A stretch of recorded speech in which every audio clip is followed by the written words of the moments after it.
and you want to know what is composting? Process of combining organic waste into a pile or piles. Starting with a good location that is convenient and level to the ground. Composting can contain grass clippings, twigs, leaves, vegetables, and fruit scrapings. You can add browns high in carbon like paper, straw, paper towels, and the like. You can also add greens high in nitrogen like eggshells, hay, pasta, tea bags, and fruit scrapings. They have, what happened? I'm almost through, so it's okay. Okay, they have a type of composting referred to as smart composting. They have a type of composting referred to as smart composting, which includes size, the matter trying to get into compost pile, moisture, adds water evenly and throughout and in between layers, aeration, oxygen-rich environments, turning your pile will provide oxygen to distribute beneficial bacteria, fungus, and organisms. Ratio, carbon and nitrogen ratio, equal balance between the two. Temperature, heat is important in rapid composting. If temperature is greater than 165 degrees, it can be too hot. Some people use a compost thermometer. 3 most common use in finishing compost are mulch, soil amendments, and potting mix. That's it. See, like back here, how it's got the, make sure your browns are in a bowl shape for the bottom right there, the browns, and then add 1 or 2 inch layers of green to that, and then cover it with the browns until no food shows, and then go back to step 1. So you just kind of layer. Yeah, just a layering, 3 feet by 3 feet. 3 feet by 3 feet. No, it's for no dairy and no meat in it. Right, yeah. Just browns and greens. Yes, sorry. And you should be good with your browns and your greens. So, they use a welded wire for the bin on here. So that's what they use to make their bin. It's a welded wire. Is there certain vegetables or any edible stuff that you shouldn't throw in your compost pile? Moldy, things that have gotten moldy aren't good. I use tea bags all the time, so I make tea and then we throw some ash and chicken soil out there. No meat. And no dog hair and stuff like that. What about coffee grounds? Coffee grounds are excellent. Coffee ground, yeah. Shells, coffee grounds. Yeah. And those filters, coffee filters. It's very important, it gets turned a lot. Yeah. Any other questions? All right, the next thing we wanted to talk about today was your rainwater harvesting. What rainwater? Okay, I know. I agree, 110%. But we will have rain again one day. Yeah. Rainwater harvesting is a process which is good to divert, capture, and store rainwater. Especially good for plants because it's free of salts and other chemicals. So, that way it keeps the plants away from any kind of chemical reaction. It reduces the demand on municipal water utility, rain barrels help make use of water resources and reduction of flooding, erosion, and contamination. Some people like them for the benefit of reducing their water bill. They'll have them placed in the corner of homes or sheds so the barrels are convenient to use. Okay, so building a rain barrel. Okay, so you can go and buy them at retail stores if you want, or you can do it yourself. So doing it yourself is something that we like because you can go purchase the plastic garbage barrel can or trash bag, whatever you want, word you want to use. Yeah, 32-gallon can. And then you would need to purchase the flat lid. Now, they might sell it separate. From what I can see, I think most of them are separate. Not the lid that has the dome, but the flat lid. Okay, with this flat lid, you would cut a hole in it. And then on top of that, you would lay mesh wire down. Then on the lid, also cut the lid in half. So whenever you're wanting to dip your water out, you just slide it. Reach in there, get your water, slide it back. So that hole will keep the debris out and it'll let the rainwater come in off of that gutter. So like in our Master Gardener book, there is a picture of something similar to this that's on a sturdy foundation because you want to make sure that it's setting level and on sturdy. So some people will put those, cement blocks or whatever underneath to make sure it's not all leaning or stuff like that, So make sure it's sturdy when you're setting it up. And then that spout is right over that opening and it'll keep the debris out with your mesh and then that water will go in.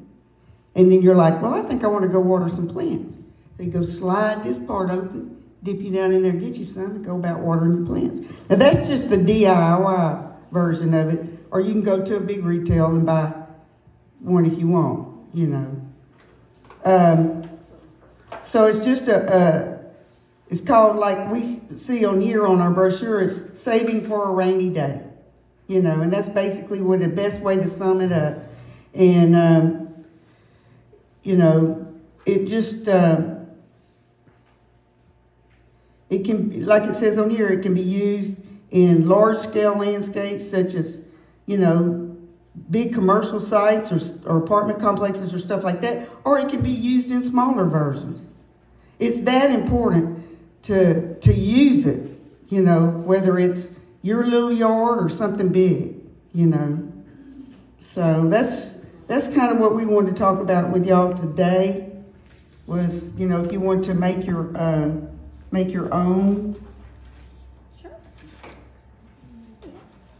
I went and looked at them yesterday just to see how much the cans were. I think the big can ran about, or on Amazon too, they were like $49. And then the lid, just make sure it's a flat lid too.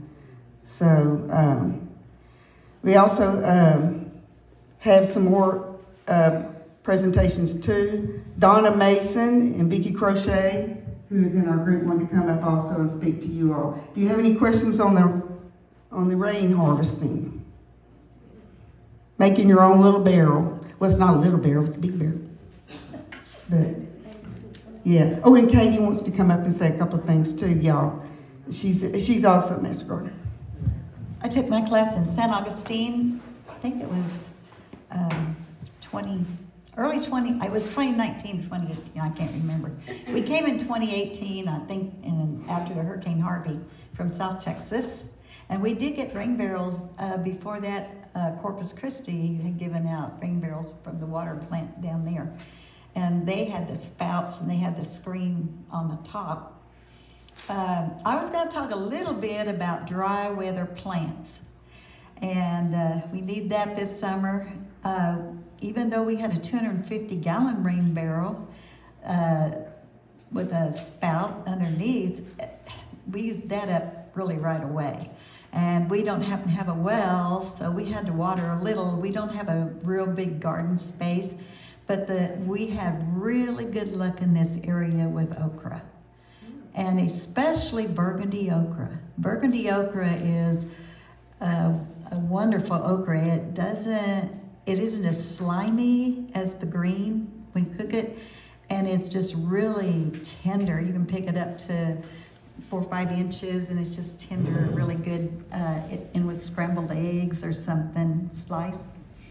We had pretty good luck we had to water a little, but we had pretty good luck with some watermelon.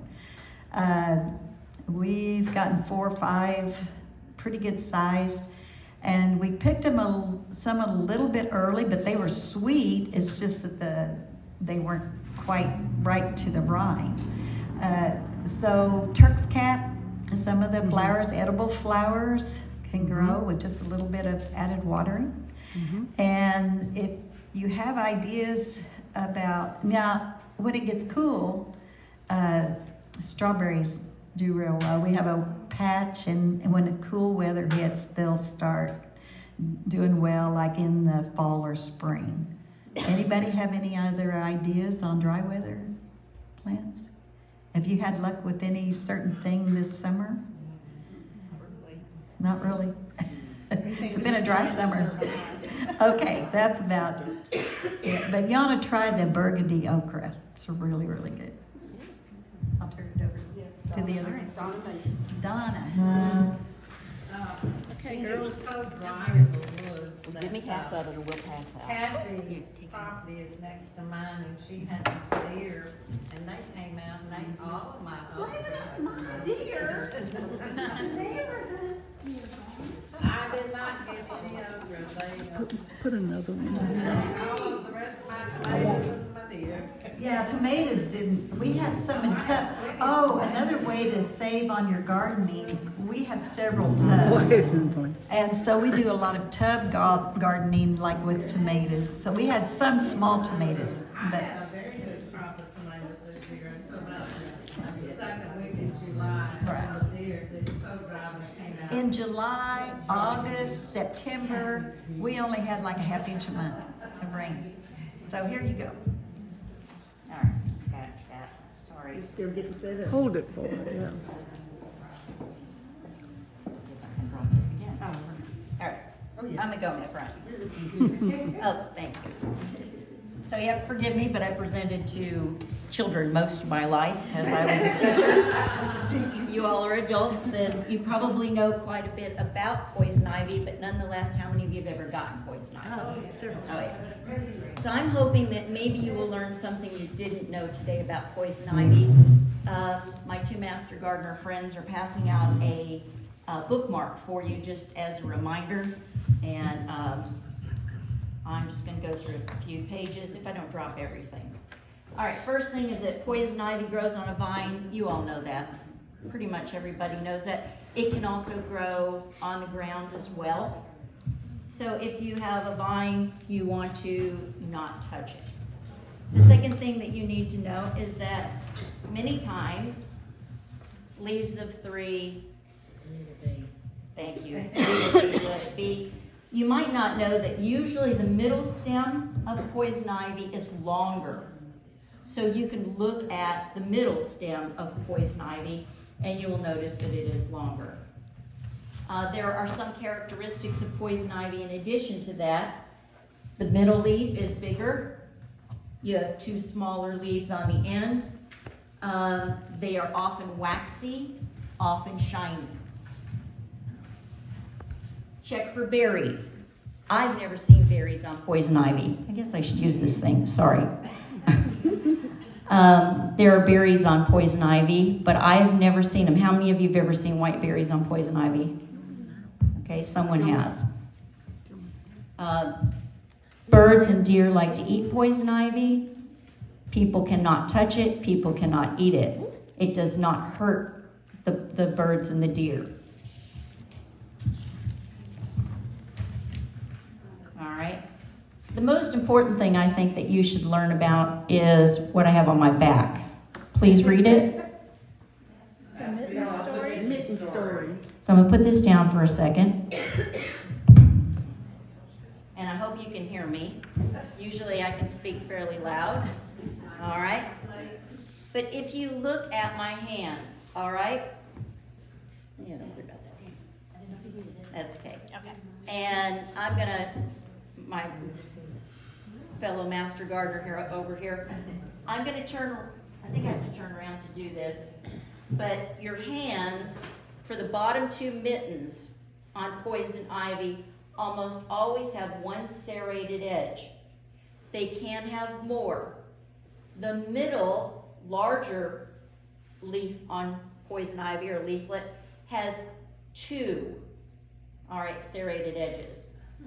So if you have children, this is a great way for them to identify. Now, will all of them look like that? No, you might have more serrated edges, you might have them rounded, but I can tell you almost always I can find bottom 2 and the middle ones with the serrated edges. Also, poison ivy can be different colors. In the spring, it can be bright red, all right? In the summer, it's green, and in the fall, it can be orange. The only other things that you need to know is that it definitely will give you a rash, all right? And you're definitely going to be itching. There are things that you can put on it. Calamine lotion. I think we're not supposed to say, is that a name brand? Because you can't use name brands. Well, if it's a name brand, you just put the pink stuff on. All right, and there are many poison ivy lookalikes as well. We are going to pass some real poison ivy around, not so that you will get it. It's going to be in a plastic bag, and you can look for the mittens on it. Please don't open the bag. I think you already know that. The most common thing that looks like poison ivy in our area is Virginia creeper. And Virginia creeper usually has 5 leaflets and also is a vine that goes up the trees. And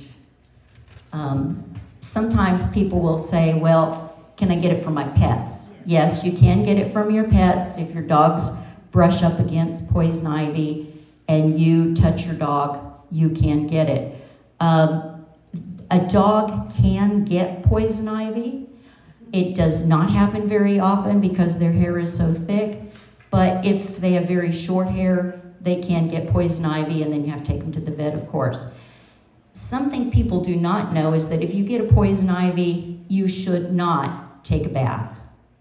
Because poison ivy is an oil, it can then go in the bath water and can be distributed to other parts of your body. So definitely need to take a shower, and if your dog's been out, of course, in the woods, they need a shower as well. And don't shave your legs either. Oh, good point. Sounds like someone has some experience. And don't go around where they're burning brush, because I've gotten really bad from burning brush. Oh. People get to smell the. Good point. Don't go around where they're burning brush, Inhale it. because you can't get it. Oh. Are there any